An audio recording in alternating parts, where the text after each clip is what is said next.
Something that no doubt is going to dominate part of the conversation around Formula 1 over the next week or so before the next race in Belgium is whether McLaren were right to invert the positions of Oscar Piastri and Lando Norris during the Hungarian Grand Prix. So Lando Norris ended up getting pole position for Hungary on Saturday. Oscar Piastri made it a McLaren front row lockout.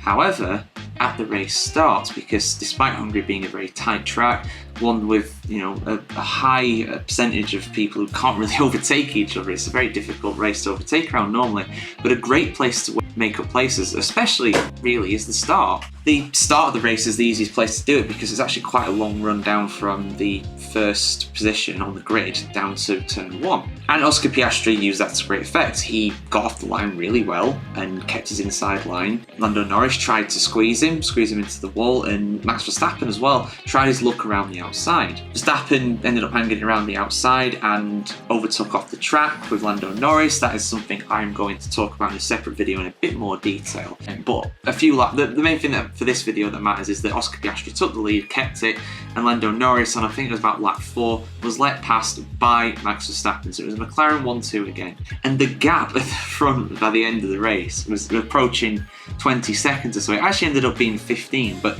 it could have and should have been slightly higher, and I'll tell you why. Because throughout most of the race, it was McLaren 1-2, Piastri heading up Norris. But at the second pit stops of the race, the second and last pit stop from McLaren, Norris was brought in before Piastri. Now, Norris was actually brought in because of McLaren trying to hold up Lewis Hamilton to try and cover him off, because Lewis Hamilton was in third place and he was more likely to overtake Lando Norris than he was Oscar Piastri. In the end, that wasn't a threat, but it could have been a threat. That's the thing.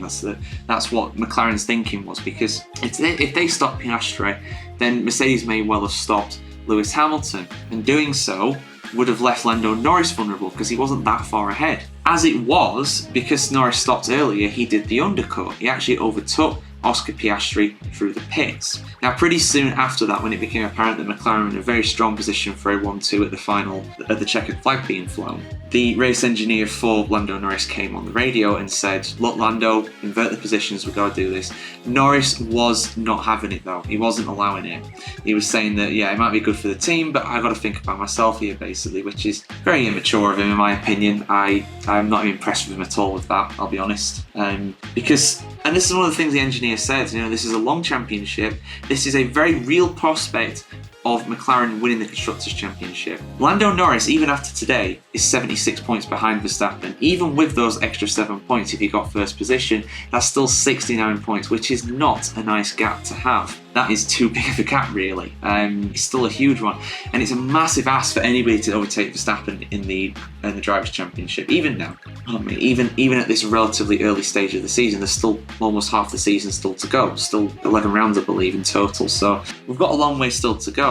But McLaren, on the other hand, are they're looking very good in the Constructors' Championship. They overtook Ferrari this weekend, and now it's just a 51 point gap, which is a smaller gap than what Verstappen has to Norris. There's a very real prospect of Piastri being able to help McLaren win a Constructors' Championship, and that is what the engineer was saying. We're a team here, we need to work as a team. And eventually Lando Norris did let him go. He slowed well down, even though it was like a 3-second gap, something like that. Slowed well down, let Piastri go past, didn't put up a fight. So all's fair in love and war, and it feels like they're still on a good talking terms anyway. Piastri and Norris, they're still good teammates. That is a relationship that has not turned sour, which is good. And I fully believe that McLaren made the right call here. I really do. I strongly believe they do. Some people will say that Norris should have kept it for the championship, but I feel like the Constructors is the most realistic prospect right now.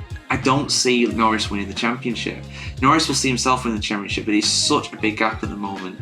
And they both gained big points on Max Verstappen anyway, because he ended up finishing in 5th place. But that's my take on it all, guys. That is my in-depth look at McLaren's race, really, who, at the end of the day, get a 1-2 finish, which is unbelievable for them. And Piastri, Piastri's only 40 points behind Norris in the championship, so he will see himself in with a shot of beating his teammate this season. Verstappen's gone for him. It's only really Norris that could catch Verstappen, but even that's a massive ask, but that's my opinion anyway. Main thing, as a McLaren fan, I'm wearing a kind of an orangish shirt, more like a salmon pink, but I'll accept it. I'll accept it as a McLaren orange. But yeah, I'm very happy with the result of the race for them. Absolutely a 1-2 finish. I'll be very interested to see how they get on in Belgium too, which we will preview, of course, on the F1chronicle.com as always. And of course, keep it subscribed, follow, like, all that good stuff to see much more F1 content just like this.